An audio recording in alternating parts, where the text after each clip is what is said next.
Alors, c'est bonne fête des mères. Allez.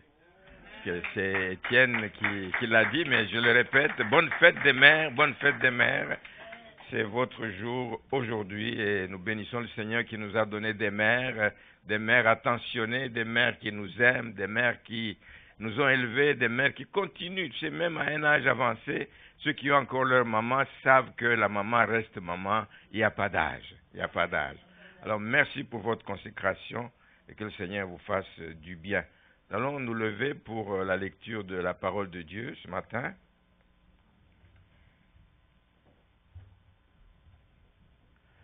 Je vais avoir deux textes courts pour commencer, mais par la suite je lirai d'autres versets ici et là.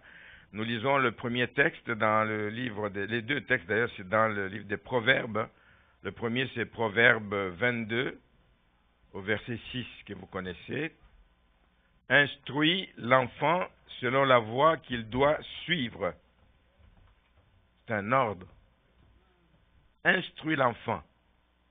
Un ordre donné aux mères, selon la voie qu'il doit suivre. Et quand il sera vieux, il ne s'en détournera pas. Quand je dis un ordre donné aux mères, ce n'est pas juste aux mères. C'est parce qu'aujourd'hui, c'est leur jour qu'on dit ça. Le deuxième texte, nous lisons dans le Proverbe 30, le verset 17. L'œil qui se moque d'un père et qui dédaigne l'obéissance envers une mère, les corbeaux du torrent le perceront et les petits de l'aigle le mangeront. Pour montrer comment Dieu attache une importance aux parents, particulièrement à la mère, c'est fort. L'œil qui dédaigne l'obéissance envers une mère, les corbeaux du torrent le perceront et les petits de l'aigle le mangeront. C'est fort. C'est un message aux enfants, mais qui sont partis. J'espère qu'en haut, c'est le même message qu'on va leur donner ce matin. J'espère. Père, nous voulons te bénir pour ce moment, Seigneur. Nous allons partager ta parole.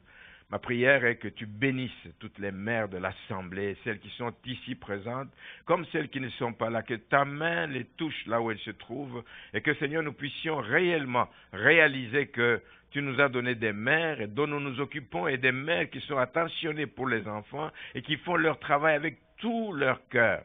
Bénis-les, continue à les soutenir dans les combats, parce que la vie de mère n'est pas facile, nous le savons.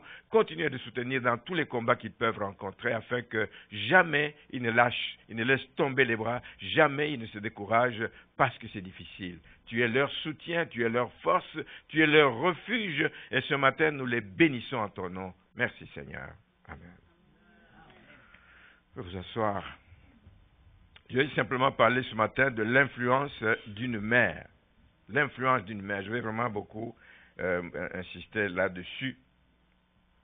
Une journée que le monde, c'est même pas l'Église qui a décidé de célébrer la fête des mères, c'est le monde qui a décidé de faire un arrêt durant l'année pour dire, on consacre une journée pour célébrer les mères, pour reconnaître tout ce qu'elles font de bon dans la vie de leurs enfants. Et nous sommes venus, premièrement, pour louer le Seigneur, pour l'adorer, pour lui offrir un culte. C'est une façon d'honorer Dieu par notre culte. Mais nous sommes venus aussi parce que c'était l'occasion d'honorer les mères et leur montrer notre amour, notre affection, même si elles ne sont pas toujours parfaites. Est-ce qu'on aime que les personnes parfaites? Non. Même si elles ne sont pas toujours parfaites, nous sommes tenus de les aimer, de les honorer. Amen. Merci Seigneur. Alors j'aimerais débuter, j'ai lu des versets, mais j'aimerais débuter avec quelques pensées.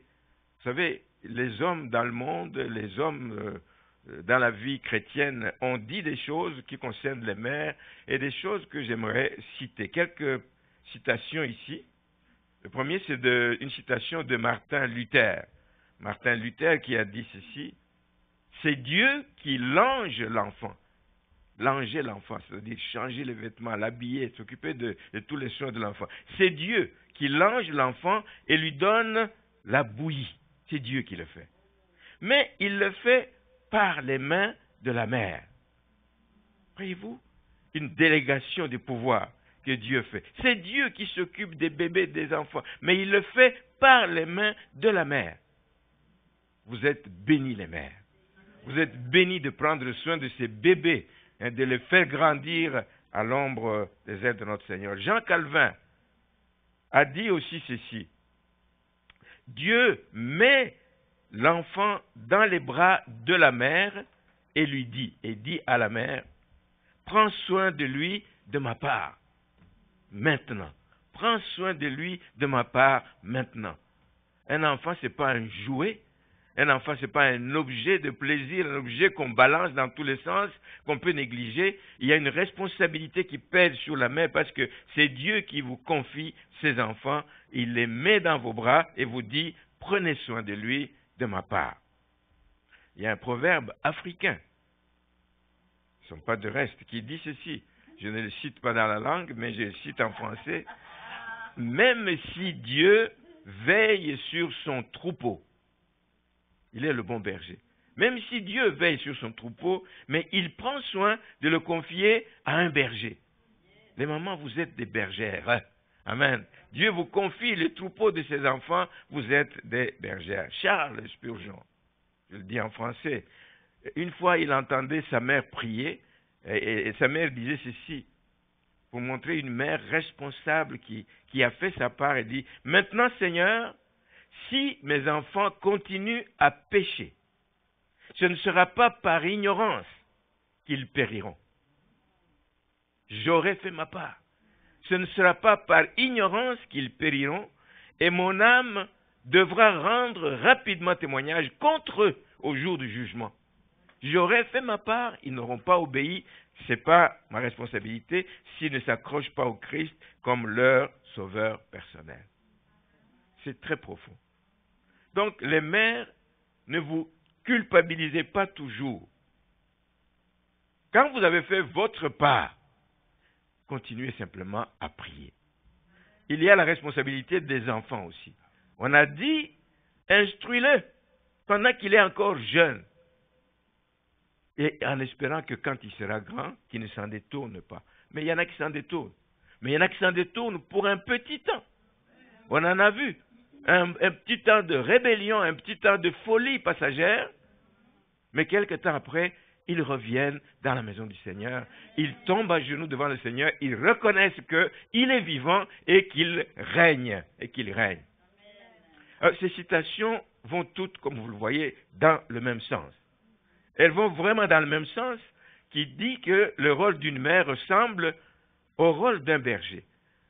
Le berger n'est pas tranquille si une de ses brebis, il ne la voit pas. Il doit voir ses brebis sous son regard. C'est la même chose d'une mère. Un enfant est parti au loin, la maman veut tout le temps avoir un appel pour savoir est-ce que tout va bien, est-ce que les études vont bien, est-ce que tu continues à aller à l'église dimanche. L'enfant disparaît de la maison. Alors qu'il est parti pour une sortie avec des amis, jusqu'à 22 heures, il n'est pas là. La mère n'est pas tranquille. La mère, son cœur pleure, son cœur crie au Seigneur et demande qu'il ramène son enfant. Voici le cœur. Donc, tout ceci nous montre que Dieu fait confiance aux mères. En leur confier une telle responsabilité. C'est pour ça que je dis, vous êtes bénis. Que Dieu vous ait fait confiance. Il aurait pu dire, bon, mettez au monde et moi je m'occupe des enfants. Mais non, il dit, je les mets dans vos bras, occupez-vous de ces enfants de ma part et faites-le bien.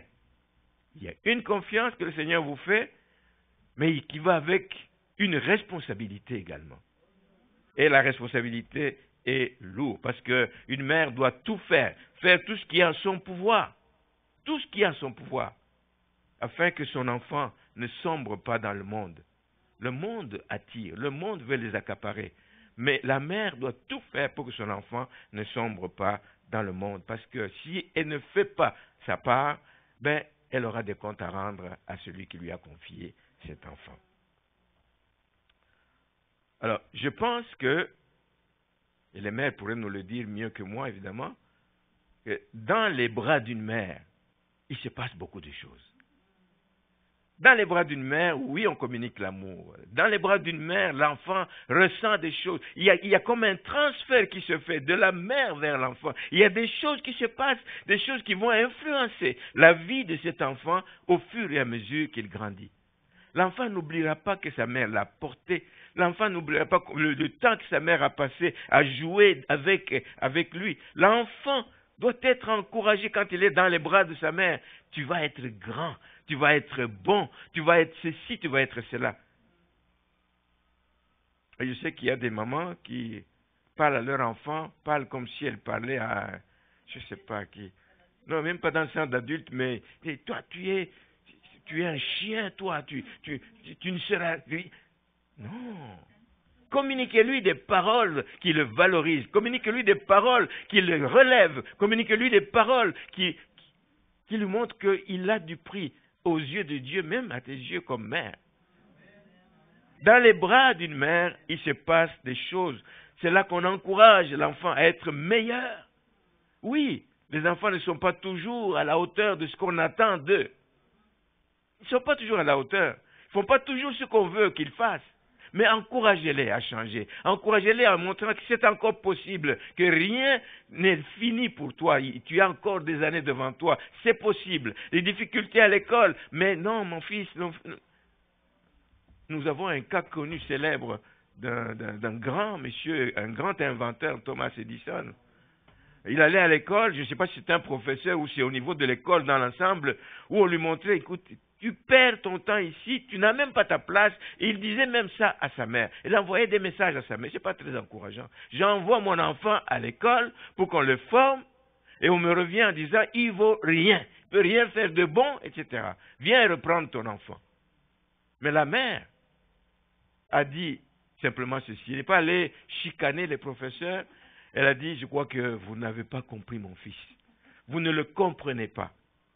Vous n'avez pas fait une approche pour essayer de comprendre la difficulté qu'il a. Oh, combien de fois je sais, mon épouse, elle sait qu'elle avait des difficultés en mathématiques terribles. Donc, elle était première dans toutes les branches à l'école secondaire, sauf en mathématiques, elle était nulle. Et le professeur le lui faisait sentir. Tu es bonne partout, mais en mathématiques, tu es nulle. Moi-même, je ne sais pas ce que nous avons contre les mathématiques, mais peu importe. Moi-même, quand j'étais à l'école secondaire, des années 3e secondaire et 4e secondaire, j'avais des difficultés en mathématiques. Je ne comprenais rien. Mais je réussissais à 50%, 52%. Le professeur me dit un jour, pour m'humilier devant toute la classe, excusez-moi, il me dit, mais toi, ton père est ministre ou quoi? Comment tu es arrivé ici, toi? Juste parce que je ne faisais pas de bonnes notes en mathématiques. Mais il y a un déclic qui s'est fait. L'année d'après, j'étais 2e en mathématiques. Pas avec le même professeur. Donc il y a parfois l'approche. L'approche que nous avons vis-à-vis des enfants qui vient faire toute la différence. Et j'imagine que c'est ce qui s'est passé avec Edison. Quand sa mère l'a pris à la maison, quand sa mère a commencé à encadrer son fils, cet enfant est devenu un des plus grands inventeurs qu'on ait jamais connu. L'approche est importante. La réaction de la mère doit aussi être importante. Parce que ce n'est pas juste de dire, quand l'enfant revient à la maison, il dit, mais assieds-toi là-bas. Le professeur, non. Approchez l'enfant, essayez de l'aider, vous êtes là pour ça.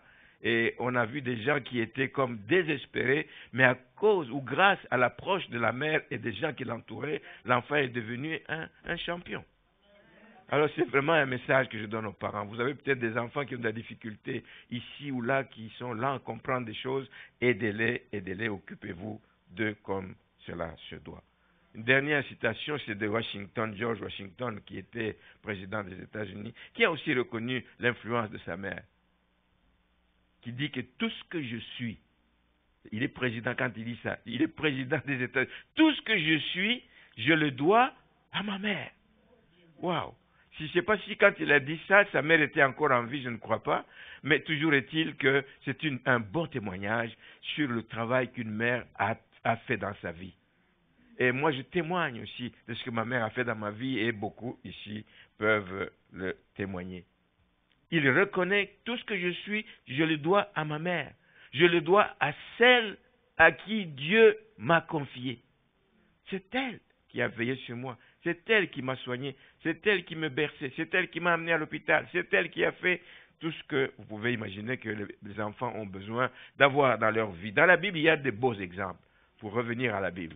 Il Il y a vraiment de beaux exemples que nous allons parcourir. J'aimerais en parcourir quelques-uns pour montrer combien l'attitude d'une mère fait vraiment la différence dans la vie de ses enfants.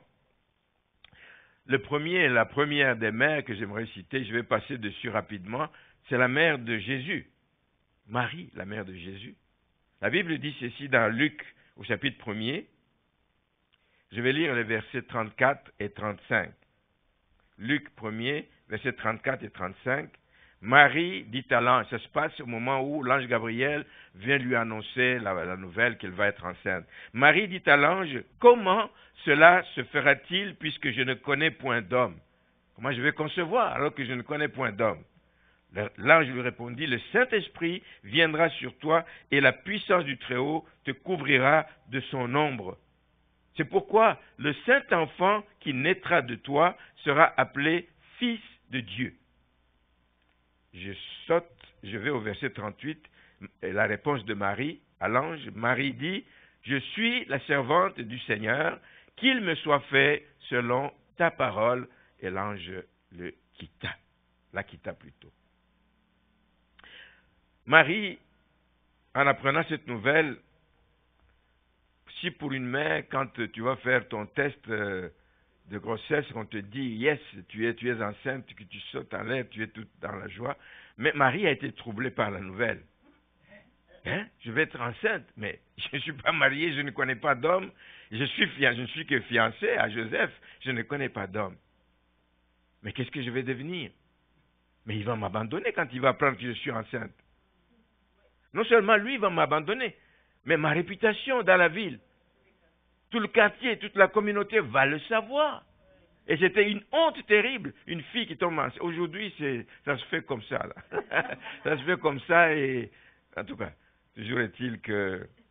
Mais ce qui arrivait à Marie risquait, je ne dirais pas de lui être fatal, mais risquait d'être difficile à vivre. Mais elle a accepté le choix de Dieu. Elle a accepté le choix de Dieu, mais elle l'a vu comme étant un honneur pour elle. Tu vas porter l'enfant qui sera appelé fils de Dieu. Elle a vu ça comme un honneur.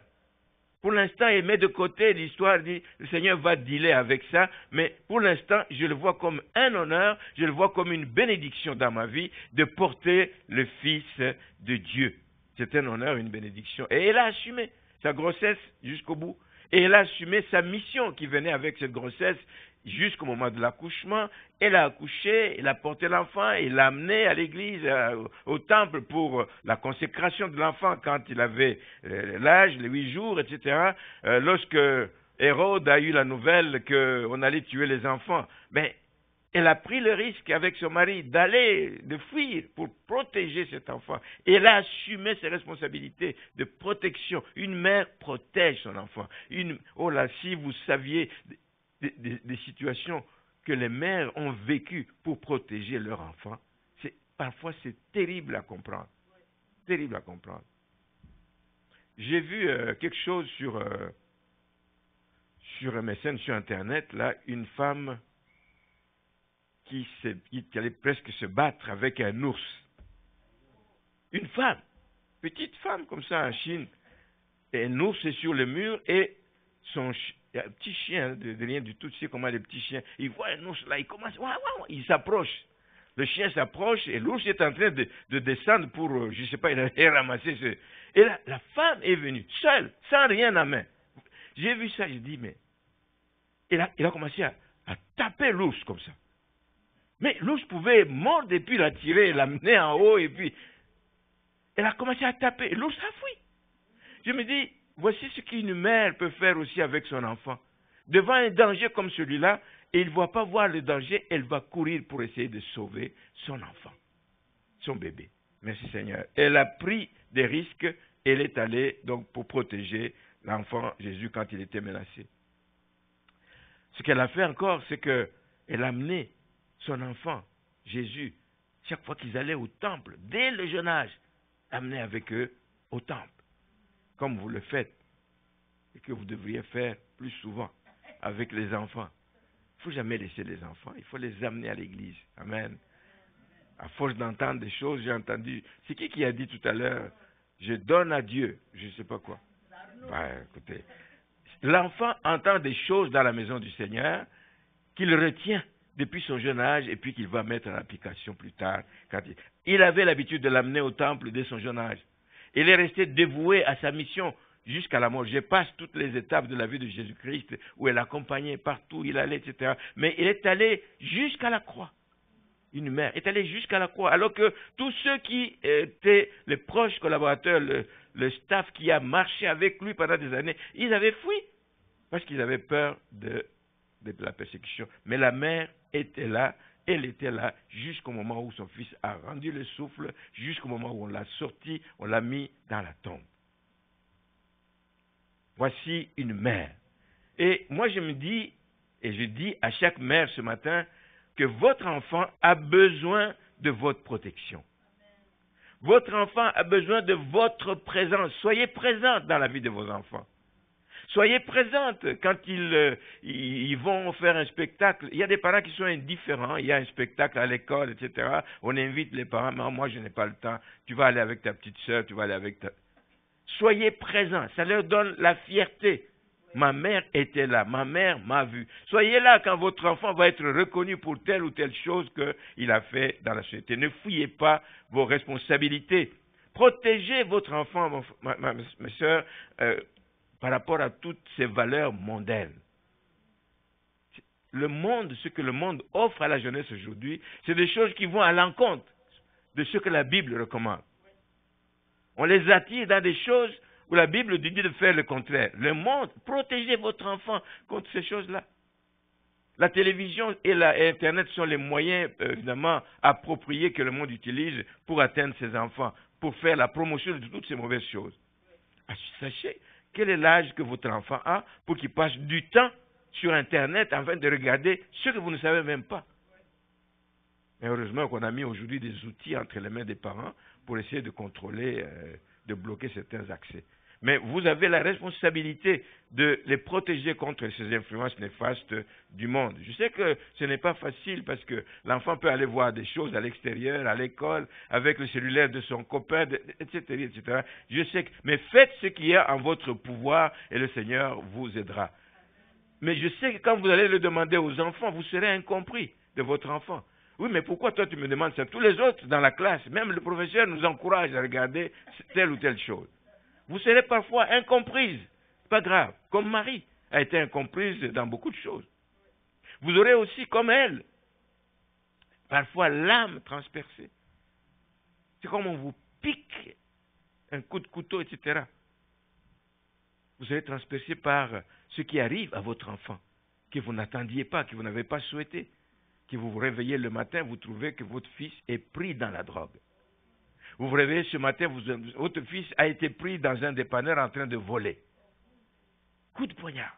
Ce n'est pas l'éducation que vous avez donnée à votre enfant. Vous risquez de vivre ces choses là-bas. L'enfant peut connaître des difficultés, la trahison, peut connaître même jusqu'à la mort. C'est des coups durs pour la maman. J'ai tout fait pour garder cet enfant dans les voies du Seigneur et il m'a échappé, ou il m'a échappé, et voici ce qui arrive. Coup de poignard. C'est ce qui arrive aux mères.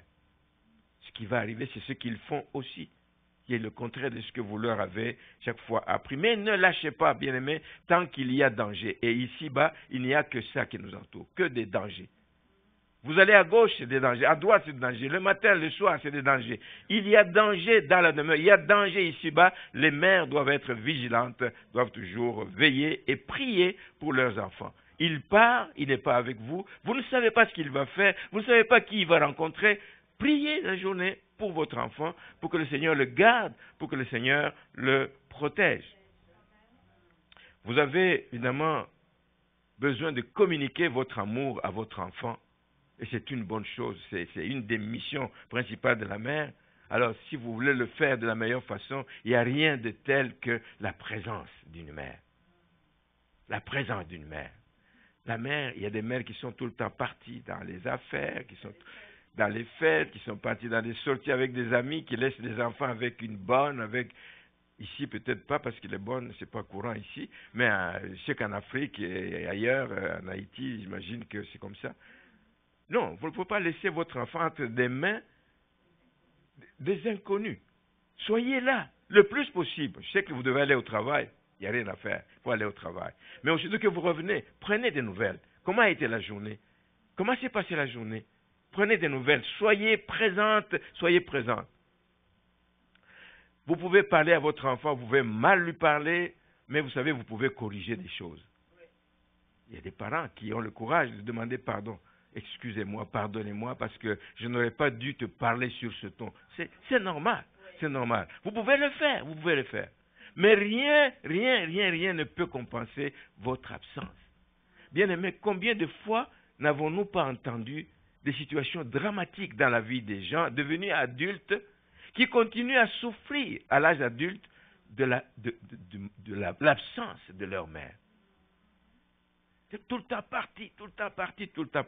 Il a souffert, etc. Parce que pendant ce temps, c'est d'autres personnes qui s'occupaient d'eux et vous ne savez pas toujours ce qu'ils font avec vos enfants. Donc, leur présence, la présence d'une mère est capitale. Je vais aller vite, je crois que le temps avance. Le deuxième cas que je voudrais évoquer ici, c'est le cas de... Vous connaissez bien l'histoire de Timothée. Comment cet enfant a été élevé dans une famille croyante, dans une famille chrétienne. Son père était grec, était païen si vous voulez, mais la mère et la grand-mère se sont vraiment occupées, ont investi tout leur savoir, ont communiqué l'amour. La Bible nous dit dans 2 Timothée au chapitre 1er, je vais lire le verset 5, je le paraphrase. Je garde, c'est Timothée qui dit, je garde le souvenir de la foi sincère.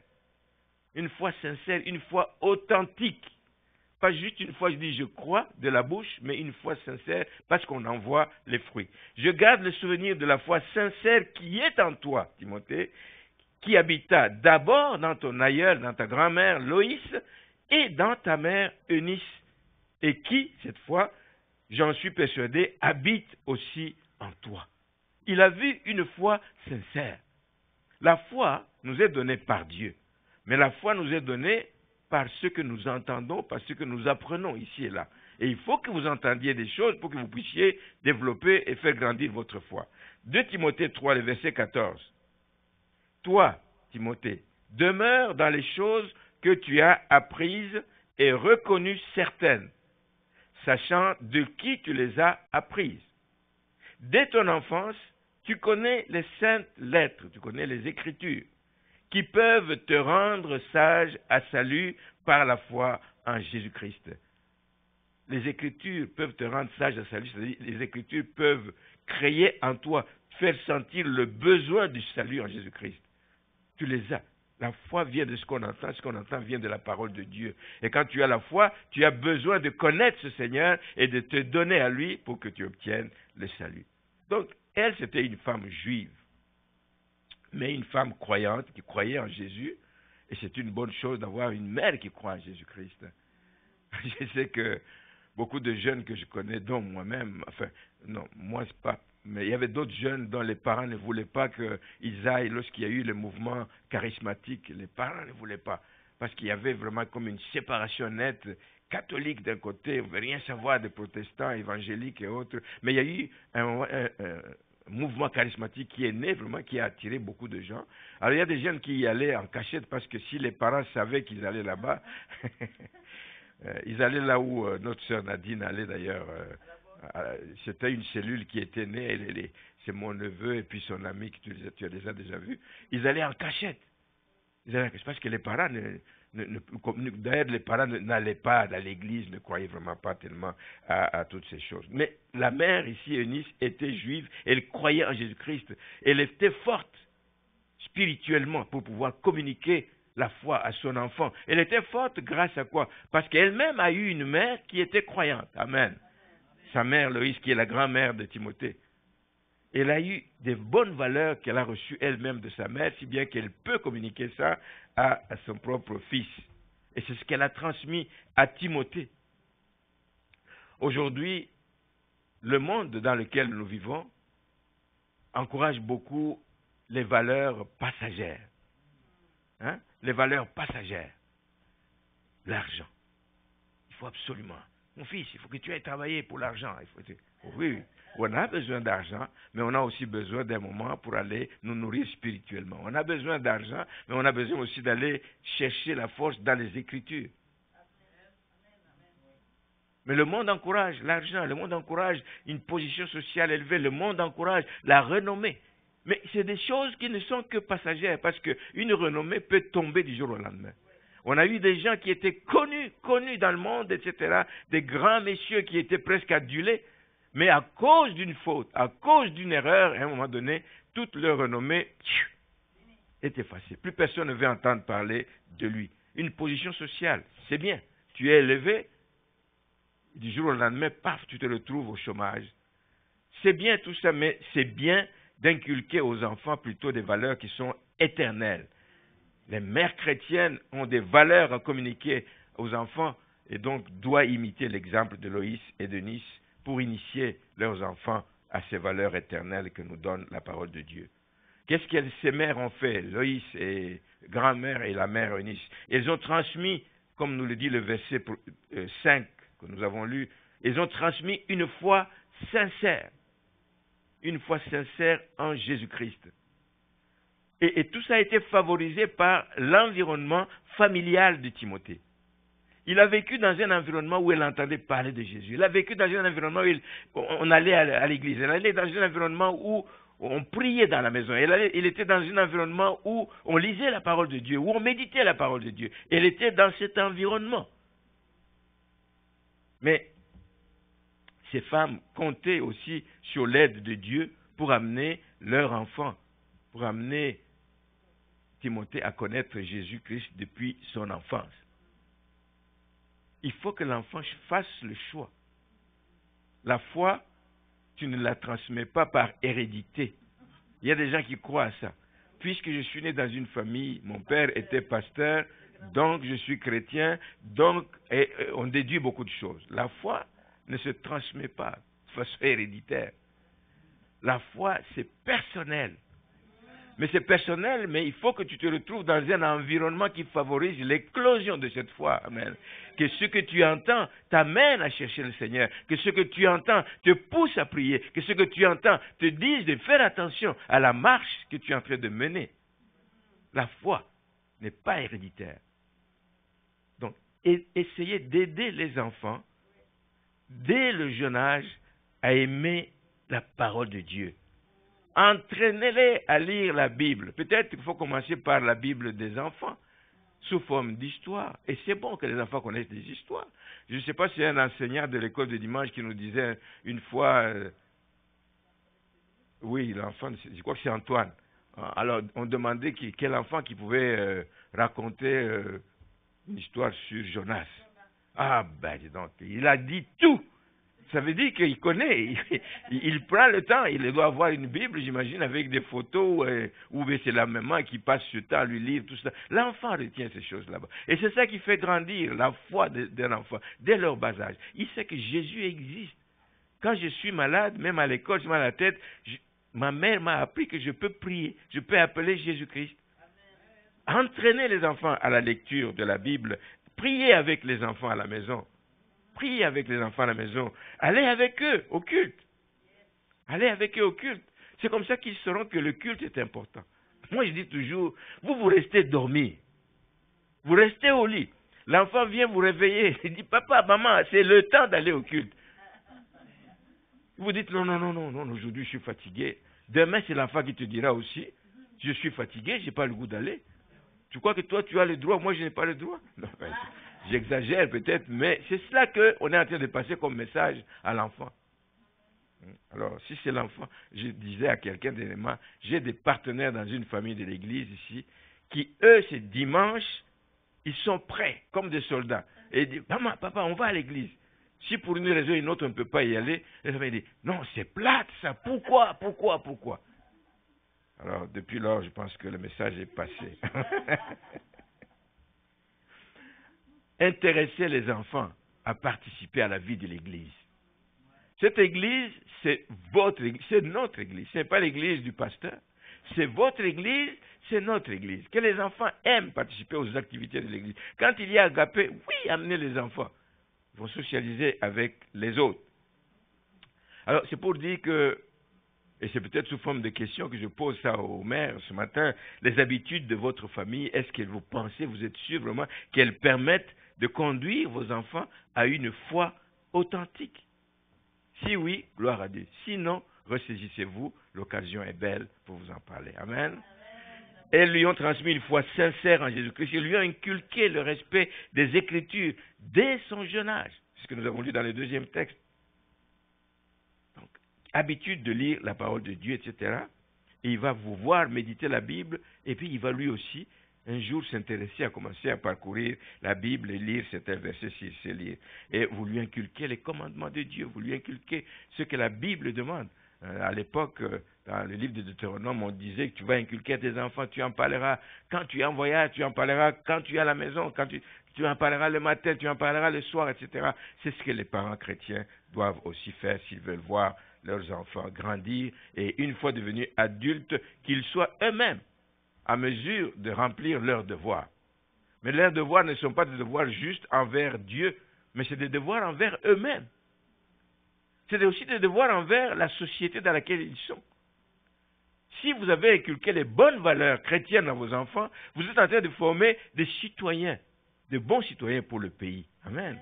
Et c'est important ça aussi, parce que les mères, justement, ont ce rôle. Je vais en parler tout à l'heure. Si vous voulez que l'éducation religieuse profite à votre enfant, il faut vous en occuper vous-même au foyer. Souvent, on laisse la charge à l'école de dimanche. De toute façon, il va à l'école de dimanche, là, il va tout apprendre, il saura. Non. L'école de dimanche, c'est pour donner certaines bases, mais qui doivent être entretenues pendant la semaine.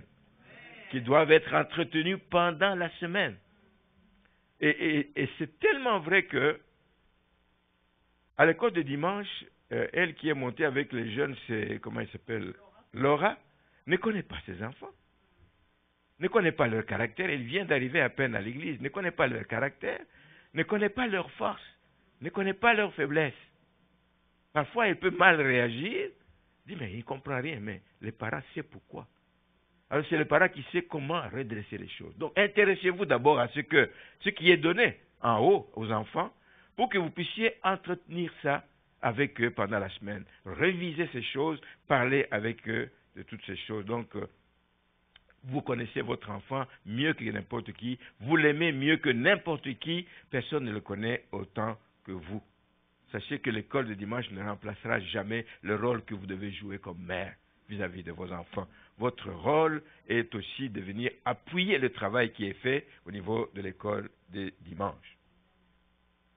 Mais je sais, je parle aux mères, mais toutes les mères ne se valent pas. Je veux dire que pour certaines personnes, c'est difficile parfois de faire ses devoirs à la maison parce que déjà, comment peuvent-ils faire lire la Bible ou intéresser les enfants à lire la Bible si eux-mêmes ne la méditent pas? Hein? L'enfant vous voit dimanche sortir la Bible, épousseter la Bible et venir à l'église. Quand ça revient de l'église, c'est mis sur les tablettes jusqu'à dimanche d'après. Non. C'est difficile. Quand vous ne le faites pas, c'est difficile que l'enfant y croit et qu'il ait le goût même de le faire. C'est vraiment difficile pour certaines personnes. C'est difficile d'enseigner aux enfants à prier quand ils ne vous voient pas prier dans la famille, dans la maison.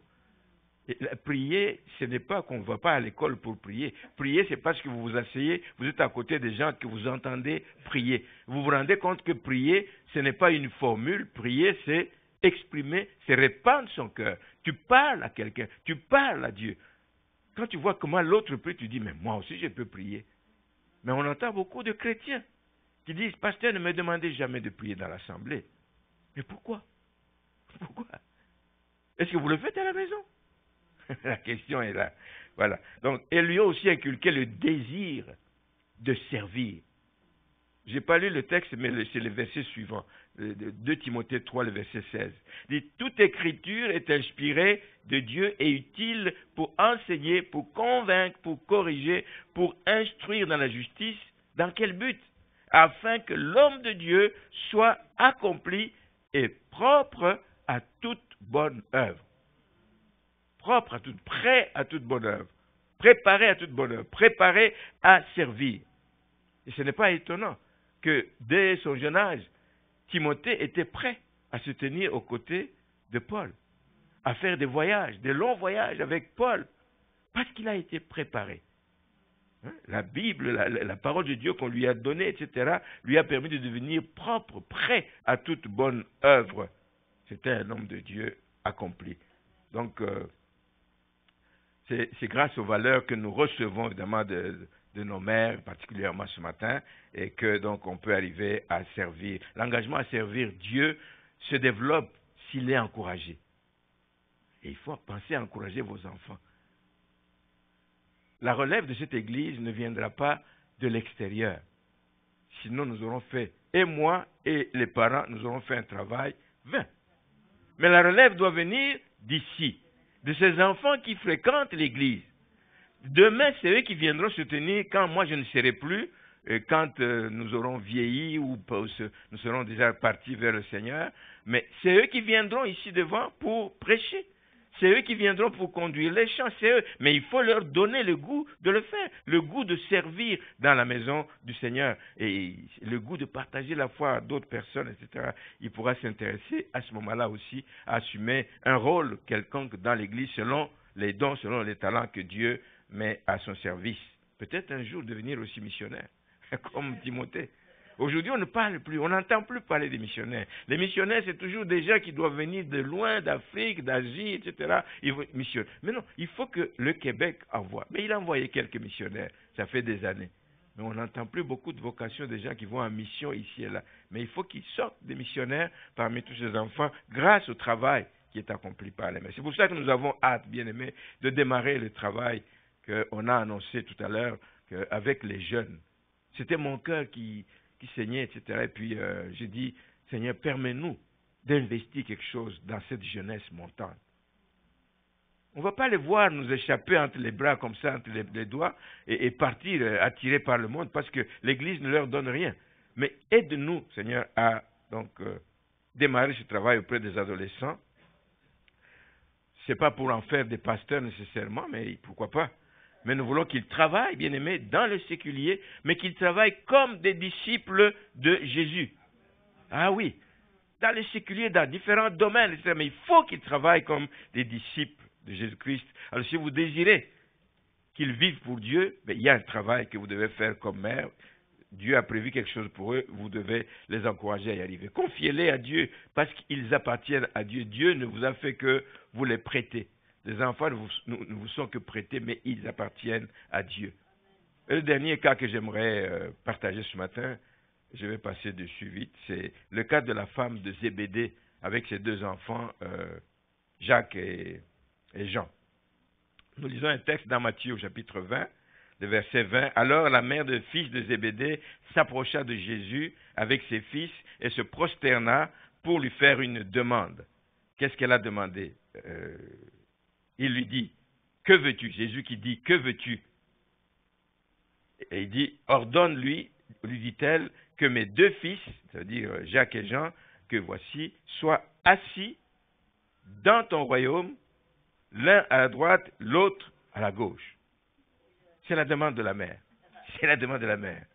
Ces deux jeunes gens, c'est pas à ce moment-là qu'ils ont commencé à marcher avec Jésus. Ils ont marché avec Jésus depuis le début du ministère de Jésus. Quand il les a vus en train de pécher, dit, allez, laissez vos filets, venez, suivez-moi, etc. Et ils l'ont suivi. Je ne savais pas trop quelle a été la réaction de la mère, peut-être une déception de dire, mais comment ça? C'est vous qui aidez votre vieux père à la pêche, c'est une entreprise familiale qui nous produit de quoi manger, mais vous laissez ça à votre vieux père.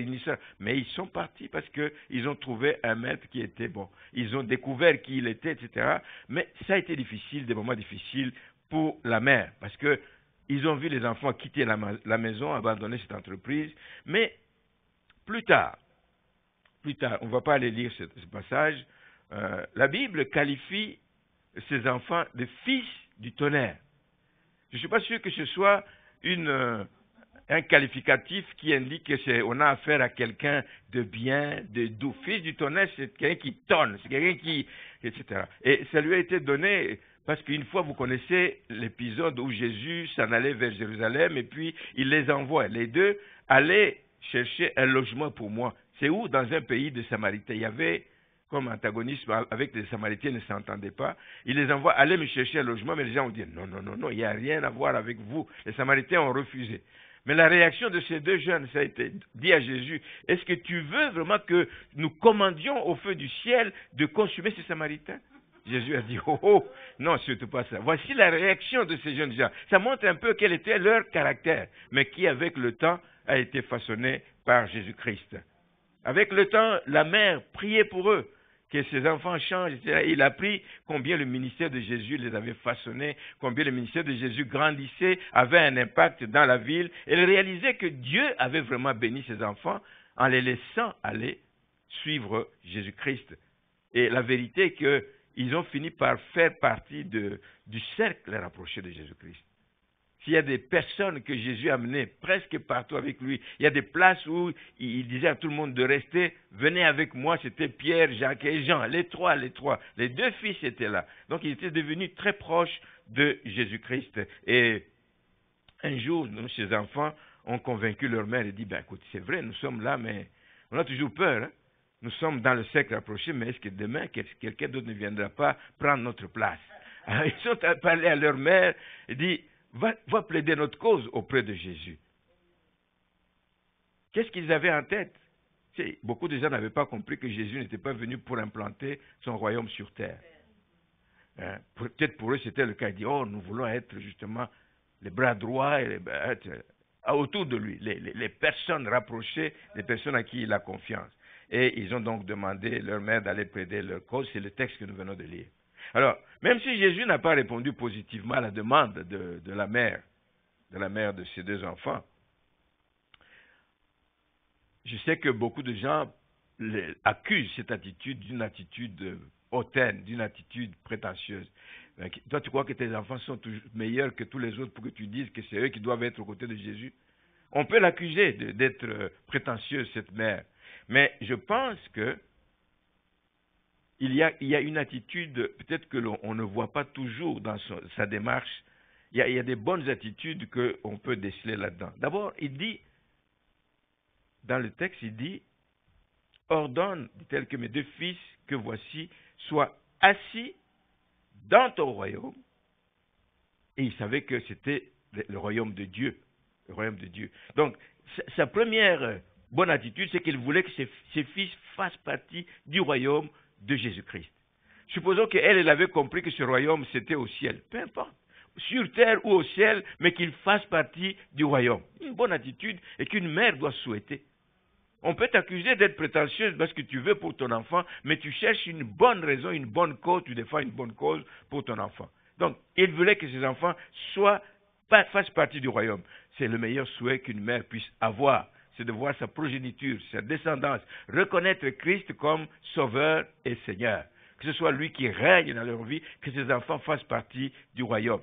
C'est un sujet d'une grande joie, évidemment, pour un parent. Alors, ne vous découragez pas, les parents, si vous avez encore des enfants qui sont loin du Seigneur. Qu'est-ce qu'elle voulait d'autre, la mère? Elle voulait que ses enfants soient assis.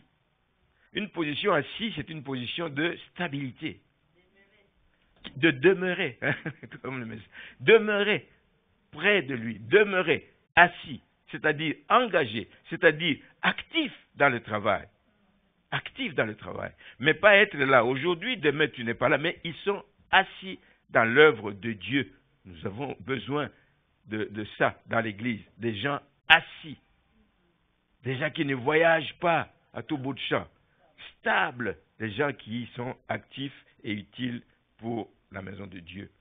Et comme on va démarrer le ministère des adolescents ici, le groupe des adolescents, moi, ma crainte, je l'ai déjà partagé, une de mes craintes, un des obstacles que je vois, ce serait le manque de collaboration des parents. Il y a des jeunes qui ne pourront pas venir d'eux-mêmes ici. Si les parents ne collaborent pas, on n'est pas en train d'aider l'Église et on n'est pas en train d'aider ses enfants à se retrouver quelquefois dans un milieu. On ne va pas le faire tous les jours. On commence une fois le mois ou une fois ou 3 mois, on ne sait pas, mais on va voir comment ça va évoluer. Mais on veut la collaboration des parents. Donnez aussi des idées. Si vous trouvez que c'est trop fréquent, donnez-nous des idées. mais qu'on travaille en collaboration pour qu'on investisse dans la vie. Aidez-nous donc à vous aider. Merci Seigneur. Il voulait aussi, cette mère, la dernière chose, il voulait que ses enfants soient puissamment utilisés dans le royaume. Quand il dit qu'ils soient à ta droite et à sa gauche, c'est des postes de responsabilité. Qu'ils soient puissamment utilisés. Qu'ils ne soient pas des paresseux, qu'ils ne soient pas des gens qui sont là juste à attendre une paye ou des avantages, mais qu'ils soient puissamment utilisés, qu'ils occupent les meilleurs postes. Il voulait que ses enfants atteignent leur plein potentiel. Sa préoccupation était d'améliorer les conditions de ses fils. C'est une bonne préoccupation pour la mère. Une bonne condition pour la mère, préoccupation. C'est de leur permettre de donner le meilleur d'eux-mêmes, qu'ils soient proches des collaborateurs du roi. Alors, une mère doit s'intéresser à ce que son enfant fait dans l'église. Si vous avez un enfant qui est impliqué, qui est engagé quelque part dans l'église, vous devez vous intéresser à ce que l'enfant fait et vous devez l'aider à aspirer à l'excellence. Ah oui, il faut pousser les enfants à l'excellence. Pas juste dire, oh, on va à l'église. Non, non, pousser l'enfant à l'excellence, même dans ce qu'il fait dans l'église. Quand vos enfants vont commencer à chanter en avant ici, mais poussez-les à l'excellence, de préparer le culte dans la prière, etc. C'est capital. Une bonne mère doit s'intéresser à cela et que l'enfant puisse donc faire des choses de manière qui plaise au Seigneur. Je termine. Être une mère, c'est une très belle vocation. Alors, les mères sont là? Être une mère, c'est une belle, très belle vocation qui ne se limite pas justement à la maternité. Je veux dire, j'ai accouché, j'ai mis au monde. Non, ça ne se limite pas non plus aux travaux ménagers. Parce qu'elles en font là. Hein? C'est comme si elles avaient des machines sur leurs bras qui font 7, 8 choses en même temps. C'est très bien, c'est une belle vocation. La mission, la vôtre, est de façonner la vie d'un enfant. Vous êtes en train de former un adulte de demain.